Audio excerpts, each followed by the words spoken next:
আরে আরে ফুলবা, ফুলবা তুমি এখানে কি করছো তুমি? নক করে আসতে হয় না? কি নক নক কি? আরে আমি বলছি যে দরজা ঠকঠক করে আসবে তো। যদি আমি ঘরে ঠকঠক করে আসতাম তাহলে এই দৃশ্যটা কি দেখতে পেতাম? তাছাড়া ছোট ঠাকুর আপনি এখনো শোধরালেন না। ছোটবেলাও নাঙ্গু ঘুরতেন, এখনো নাঙ্গু হয়ে ঘুরে বেড়ান। দেখ ফুলবা, ছোটবেলার কথা বলে না এখন কোনো রকম লাভ নেই। তুই একটা কাজ কর, এখান থেকে বেরো। আর একটা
জি আই।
প্রণাম মা।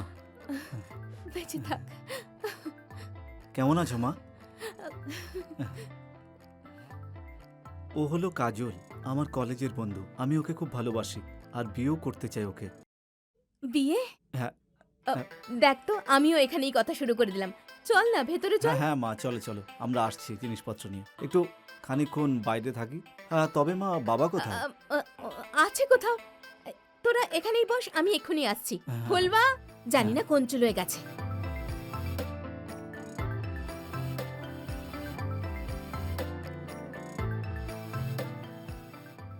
মনে হয় তোমার মায়ের আমার সাথে দেখা করে ভালো লাগেনি। সে ব্যাপার अरे না। नहीं काजल, আসলে ऐसी হঠাৎ बात नहीं করে है। वो क्या है তোমাকে कि দেখলো हमने তো, माँ को कभी অনেকদিন कॉल पे পরে বাড়িতে बताया नहीं এসেছি। और फिर সেই জন্য अचानक হয়তো ऐसे একটু लेके ঘাবড়ে आए গেছে। तो थोड़ा তাছাড়া আর नाराज কিছু हो না। गई। लेकिन আমার हमारी মা माँ बहुत এমনিতে अच्छी খুব है। ভালো মানুষ। बस पिताजी को তুমি संभालना একেবারেই थोड़ा চিন্তা मुश्किल করো है। না।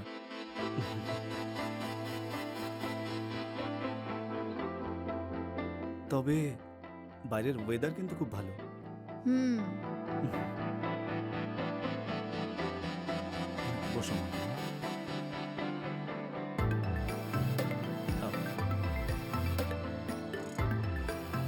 তবে মা, বাবাকে দেখছি না।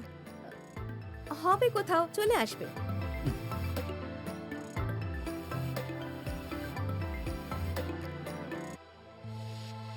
সত্যিই খুব সুন্দর। এখন তোর বাবার সাথে কথা বলে তাড়াতাড়ি তোদের বিয়ে করিয়ে দেব, যাতে তাড়াতাড়ি আমায় ঠাকুমা বানাতে পারিস। আরে না আন্টি, আমি 5 বছর অবধি প্রেগনেন্ট হওয়ার কথা ভাবতেও পারি না। আর নাই কোনো প্ল্যান আছে। ব্রিজেশ আর আমরা কাজ করতে চাই, আমরা নিজের পায়ে দাঁড়াতে চাই।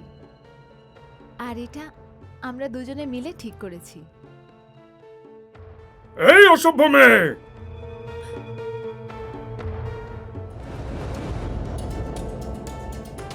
বাবা, বাবা কেমন আছো? প্রণাম। আরে অসভ্য মেয়ে, নিজের হবু বরের নাম নিজের মুখে নিতে লজ্জা করলো না তোর একবারও? হ্যাঁ? আর একটা কথা বল, তুই কে রে এই সিদ্ধান্ত নেওয়ার যে এই বাড়িতে কে আসবে, কখন আসবে? এই কথাটা নিজের ছেলেকে জিজ্ঞেস করুন, যে বিয়ে করার জন্য আমার আগে পিছে ঘোরে। ওই আমাকে বলেছিল নাম নিয়ে বলার জন্য। হ্যাঁ বাবা, আমিই বলেছিলাম। বাবা আসলে আমরা সিদ্ধান্ত করেছি যে কিছু বছর আমরা ক্যারিয়ার নিয়ে ভাববো। তার কারণ, ও যদি প্রেগনেন্ট হয়ে যায় তাহলে পড়াশুনো করবে কি করে, ফোকাস করতে পারবে না। আর দেখো না, একবার ও বিয়ে করে আমাদের বাড়িতে চলে এলে সব ঠিক হয়ে যাবে। লাজবন্তী, এইটুকু সময়ের মধ্যে তুই ভুলে গেলি যে এই বাড়িতে সিদ্ধান্ত নিয়ে কোনো আলোচনা হয় না, বিশেষত মহিলাদের সাথে। আর উজবুক, তুই আমায় এটা বল, এই মেয়েটার বিষয়তে আর কি কি জিনিস তুই লুকোচ্ছিস? এ তোর ওপরে এমন কি জাদু করে দিল রে?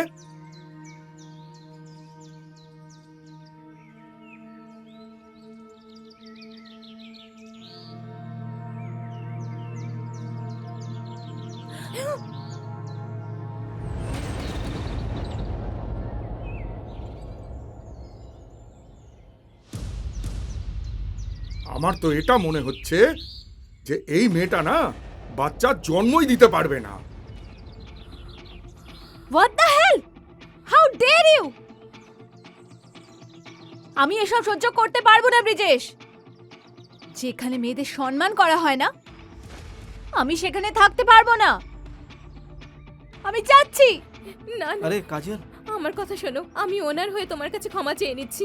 এমনটা করো না। ব্রিজেশ, তুই কি করছিস? তুই কাজলকে নিয়ে ভেতরে যা। যা যা যা, ভেতরে যা। তুমি কি করছো?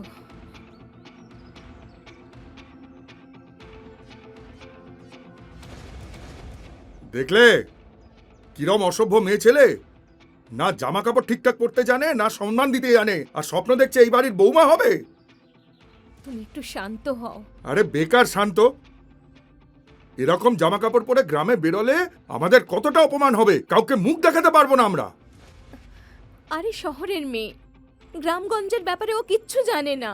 আরে বাবা মা যদি ঠিকঠাক শিক্ষা না দেয় তাহলে কি করে শিখবে কিছু? আরে যে মেয়ে বিয়ের আগেই নিজের ইজ্জত খুইয়ে বসে থাকে, তার থেকে কি ভদ্রতার আশা করব আমি? দেখো লাজবন্তী, আমাদের ছেলেকে না নপুংসক বানিয়ে ছাড়বে এই মেয়েটা। এমন কিচ্ছু হবে না গো। ব্রিজেশ সব সামলে নেবে, আর কাজলও খুব ভালো মেয়ে, সব ঠিক হয়ে যাবে।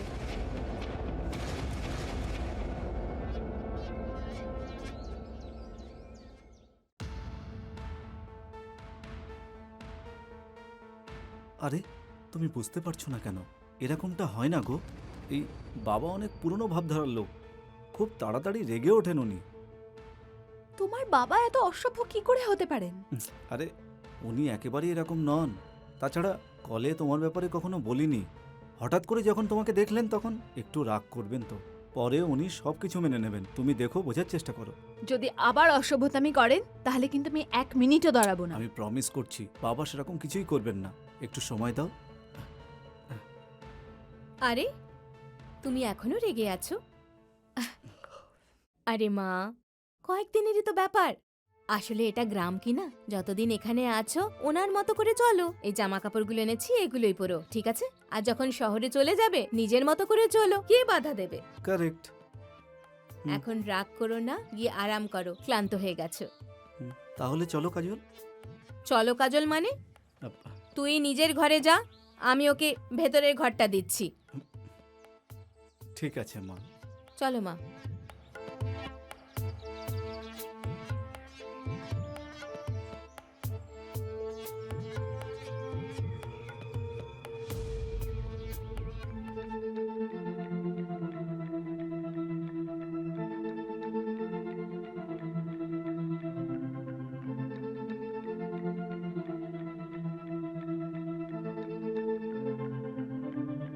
ওগো শুনছো?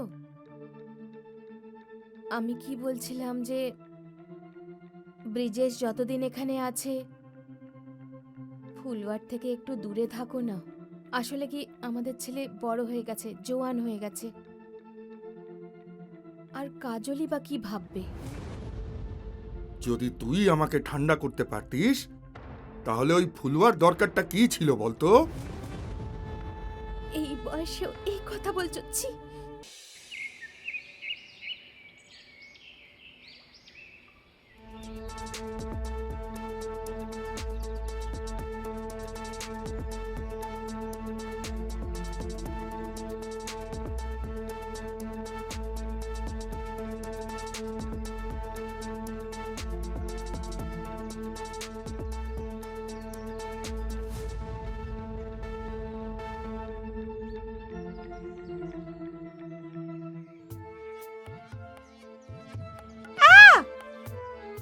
আরে আরে ফুলবা, ফুলবা তুমি এখানে কি করছো তুমি?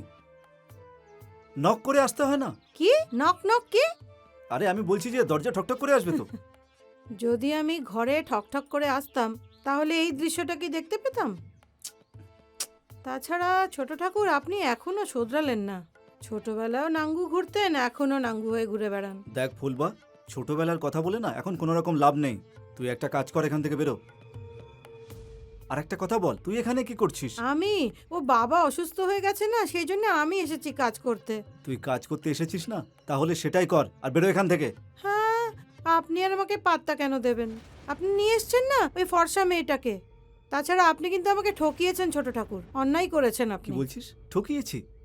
হ্যাঁ, মনে আছে ছোটবেলায় আমরা কিরম ঘর বাড়ি খেলতাম? আপনি সব সময় জেদ করতেন যে আপনি আমাকেই বিয়ে করবেন। এখন দেখুন কিরকম ফর্সা মেয়ে নিয়ে এসছেন। দেখ ফুলবা, তোর এইসব ফালতু কথা শোনার না আমার একেবারেই সময় নেই। তুই এখান থেকে বেরো, না হলে আমি কাউকে ডেকে নেবো। বুঝতে পেরেছিস তুই? কেন, কাজল বৌদিকে আপনি ভরসা করেন নাকি? ফুলবা, তুই এখান থেকে যাবি না মাকে ডাকবো? আরে কিচ্ছু হবে না, কাজল বৌদিকে আমি বলে দেবো যে আপনি আমাকে বিরক্ত করছিলেন না?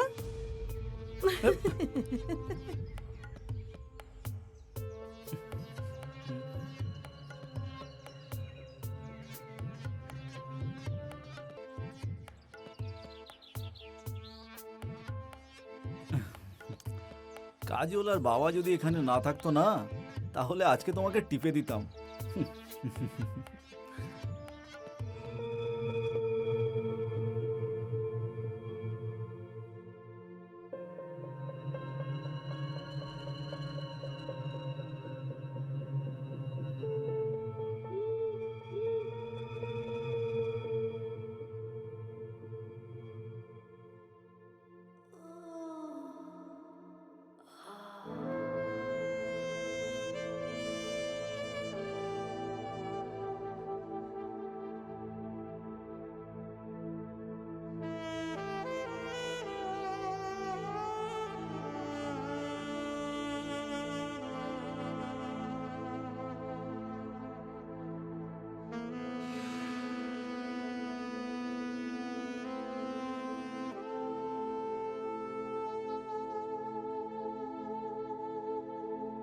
কাজল তুমি এই সময়?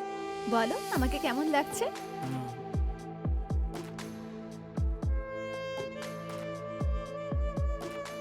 খুব সুন্দর দেখাচ্ছে, কিন্তু তুমি যাও এখান থেকে। বাবা যদি দেখে ফেলে খুব খারাপ হবে। কি বাবা বাবা, আমি আজকে যাওয়ার জন্য থোড়ি না এসেছি। আমি আজকে এই ঘাগরা চলি এই জন্য পরেছি যাতে তুমি আমার এই ঘাগরা চলি এমন ভাবে খোলো যেমন কি আমাদের ফুল সজ্জার রাত। তুমি পাগল হয়ে গেছো নাকি? বাবা যদি একবার দেখে ফেলে না, তাহলে সমস্যা হয়ে যাবে আমার জন্য। তুমি এখন এখান থেকে যাও। কি ভীতু মানুষ গো তুমি। একদিকে ওই তোমার বাবা যে সবসময় পুরুষত্বের কথা বলে, আর একদিকে তুমি ওনার ছেলে, যেখানে মেয়েটা তোমায় সিরিয়াসও করছে কিন্তু তোমার কিচ্ছু যায় আসছে না। বিয়ের পরও যদি এরকমই থাকে, আমারও কিছু ইচ্ছে আছে। যদি তুমি সেটা পূরণ না করো, কে করবে? তুমি তো আমার হবু বর। আরে কাজল, সে ব্যাপারটা নয়। আমি খুব টেনশনে আছি। বোঝার চেষ্টা করো তুমি, প্লিজ। সবকিছু ঠিক হয়ে যাবে পরে। পুরো মুড খারাপ করে দিলে। আরে কাজল, কাজল!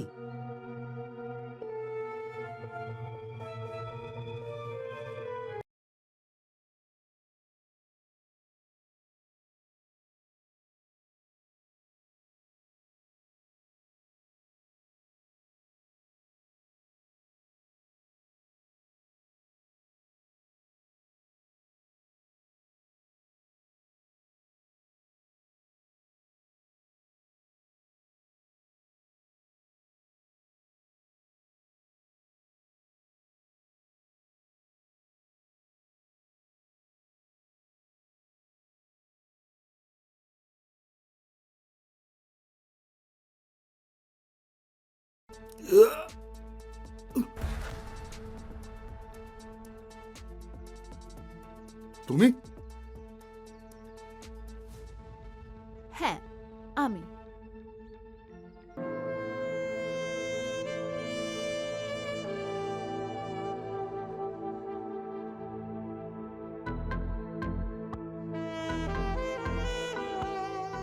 আরে বাবা, যখনই দেখো তুমি এই কম্পিউটারটা খুলে বসে থাকো। আরে বাবা, তোমায় কি বলবো, ওই ফরেনে আমাদের দ্বিতীয় প্রজেক্টটা শুরু হয়ে গেছে, সেটা নিয়েই পড়ে আছি। আর সেই জন্যে আমাকে মুম্বাইতে যেতে হবে এখন। আর আর সেই জন্যে তো পড়াশুনো হচ্ছে না ঠিক মতো। আরে চাকরি করে কি হবে? চাকরি মানে হচ্ছে চাকর। এত পড়াশোনা করালাম তোকে যাতে তুই অন্যদের চাকরগিরি করিস? চাকরি করবো না তো এত পড়াশুনো করে এমন কি লাভ হলো বলো বাবা? আরে বাবা, পড়াশোনা কোনোদিনও নষ্ট হয় না। তোর পড়াশোনার ব্যবহার তো তুই এখানেও করতে পারিস। হুম, এই যে আমাদের এত জমি আছে, ক্ষেত আছে, খালিয়ান আছে, অনেক কিছুই করা যেতে পারে। কি চাকরির পিছনে তুই বিদেশ যাবি যাবি করছিস? ঠিকই তো বলছেন বাবা, এই গ্রামেরও তো আমাদের দরকার।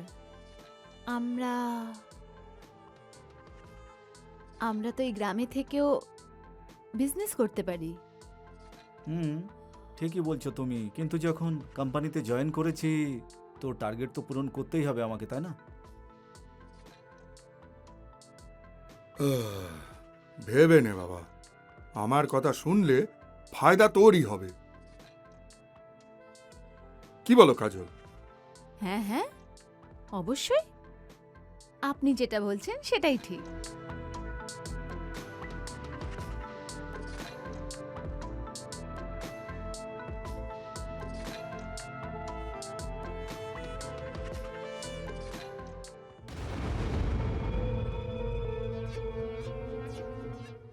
এই শহুরে মেয়েটা খুব বাজেভাবে আমার পেছনে পড়ে আছে। আমি যতই বাচ্চা ভেবে ছেড়ে দিচ্ছি ওকে, কিন্তু কিছুতেই মানছে না। কি করি কি করি? এবার ভেড়া নিজেই যদি বাঘের ঘরে ঢোকে, তাহলে বাঘ তো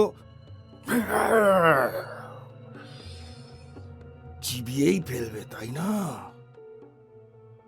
বেচারা বাঘ, ও তো বাধ্য। কতদিন নিজেকে আটকাবে?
মাসিমা, কাপড় ধুয়ে দিয়েছি, এরপর আমি রান্না করে নেবো। হ্যাঁ, আপনি কিন্তু চাচাবেন না।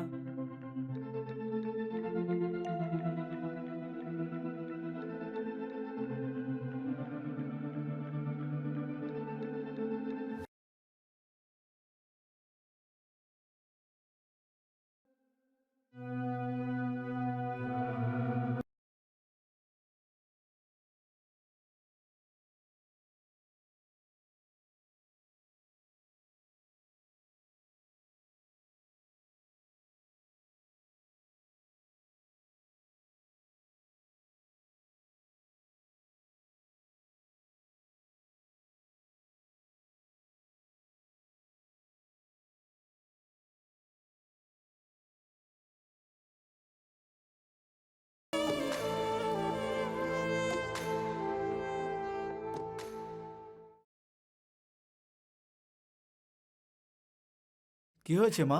তুমি আমাকে ডাকলে কেন? মা, তুমি এত কাঁদছো কেন? কি হয়েছে তোমার? আরে বলবে তো। বাবা, তুই না শহরে চলে যা, আর ওই কাজলকেও নিয়ে চলে যা। আরে মা, কিন্তু হঠাৎ করে কি হয়েছে তোমার? আরে বলবে তো আমাকে। তুই শুধু আমার কথা শোন, মেনে নে আমার কথা। ওই ওই মেয়েটা তো যোগ্য নয়, ও খুব নোংরা মেয়ে। আরে মা, এসব তুমি কি বলছো? আমি ওকে ভালোবাসি। আমি আমি ওকে ছাড়া থাকতে পারবো না। আর আমি যদি ওকে বিয়ে করি তাহলে ওকেই করবো মা।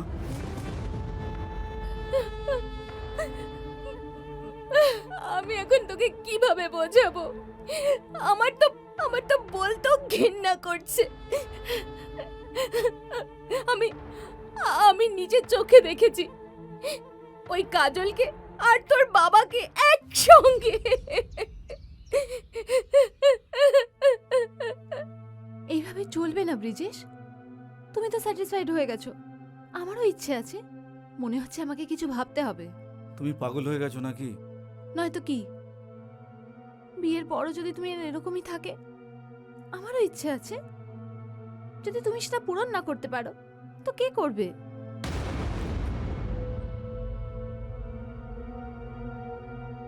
এসব তুমি কি বলছো মা? ও এরকমটা নয়, এরকম কিছু করতে পারে না। আমি নিজের চোখে দেখেছি বাবা। তুই ভুলে যা ওই মেয়েটাকে, ও তোর যোগ্য নয় বাবা। এরকমটাও করতে পারে না মা, ও এরকম ধরনের মেয়ে নয়। তোমার নিশ্চয়ই কোনো ভুল হচ্ছে। তুই আমার কথা বিশ্বাস করছিস না?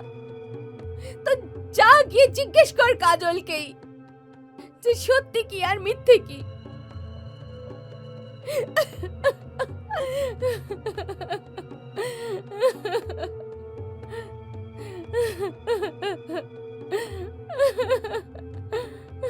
বেরো এখান থেকে, এক্ষুনি বেরো। ছাড়ো আমায়, ছাড়ো। বেরো এখান থেকে। দ্বিতীয়বার তোর মুখটাও দেখাবি না, বুঝতে পারলি? ঠাকুর সাহেব, এরা আমাকে বার করছে। এই ব্রিজেশ, কি করছিস এসব? এই মেয়েটা কোথাও যাবে না। এই বাড়িতে শুধু আমার সিদ্ধান্ত চলবে।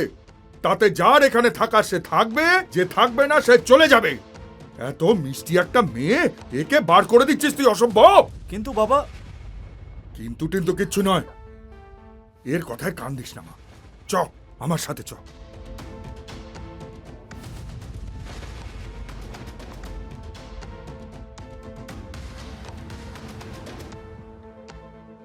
তুমি দেখছো মা কি হবে এসবের?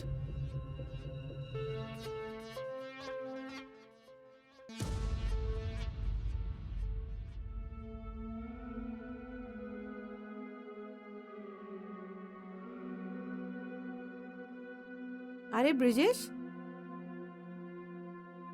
কি হয়েছে? তুমি এত উদাস হয়ে বসে আছো কেন? ফুলবা, এসব আমার সঙ্গে কেন ঘটলো? আমি তো ওকে মন দিয়ে ভালোবেসেছি। তাহলে এরকমটা কেন করলো? কিচ্ছু হয়নি, সব ঠিক হয়ে যাবে, একটু ভরসা করো। বাবারও এরকমটা করা উচিত হয়নি। উনি কাজলই পেল, আর কাজল, ওকে তো আমি চোখ বন্ধ করে বিশ্বাস করতাম। কিন্তু শেষমেশ এরকমটা করলো আমার সঙ্গে। কিচ্ছু হয়নি, আমি আছি তো, সব ঠিক হয়ে যাবে।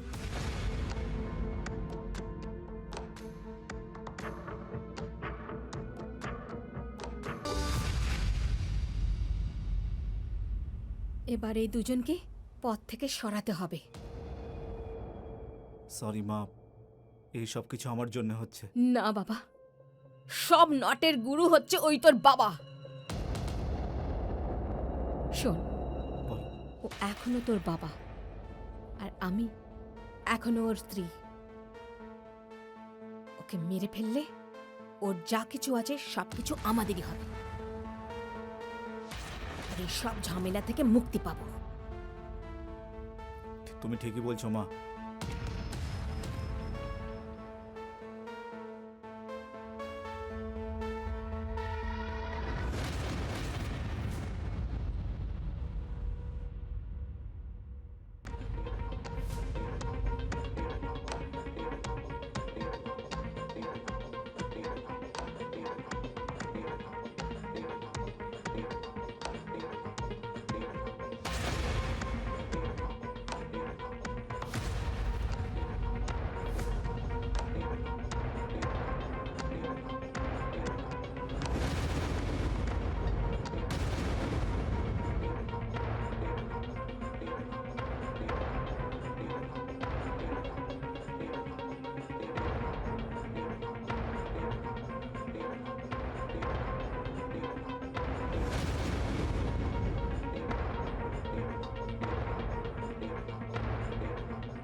কি হলো? পায়ের তলা থেকে মাটি সরে গেল নাকি? আরে যখন পুরো গ্রামের প্রতিটা পাতার খবর আমি রাখি, আমি কি নিজের বাড়ির খবর রাখবো না? এটাই ভাবছো তো যে আমি তোমাদের এই প্ল্যানিং এর বিষয় জানলাম কি করে? বলো ফুলুয়া। এটা তো ভালোই হয়েছে যে আমি লুকিয়ে লুকিয়ে তোমাদের সব কথা শুনে ফেলেছি। বাবুকে গিয়ে সব বলে দিয়েছি। তুমি কি দেখছো মা কি হবে এই সব কিছুর? এবার এদের দুজনকে পথ থেকে সরাতে হবে। সরি মা, আমার জন্য এসব হচ্ছে। না বাবা, সব নটের গুরু হচ্ছে ওই তোর বাবা। কিন্তু এর তো কোনো সলিউশন নিশ্চয়ই আছে।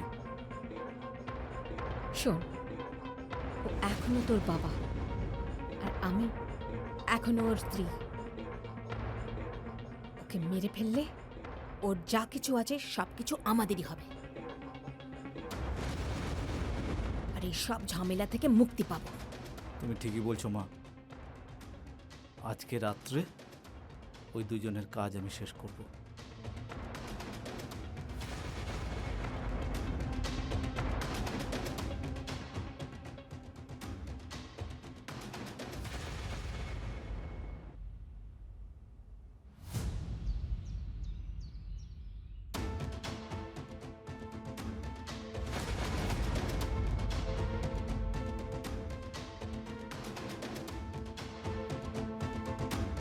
নিজে তো নিজের শরীরটাকে পুরো ঠান্ডা করে ফেলেছো। তোমার শরীর ঠান্ডা হয়ে গেছে আর চলেছিলে আমাকে ঠান্ডা করতে। ভাবলেও না যে যদি আমি বেঁচে যাই তাহলে তুমি তো বাবা, বাঁচবে না। বাবা, ছাড়ো।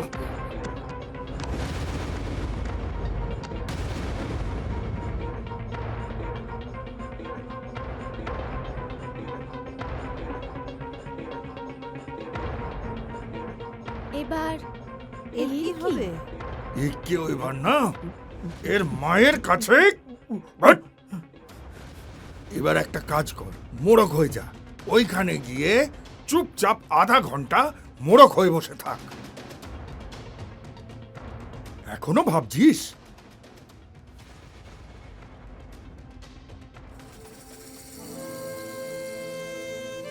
দেখো, হ্যাঁ এবার একটু নিচু হ, নিচু হ, নিচে নিচু, আরো নিচে। এবার ওঠো।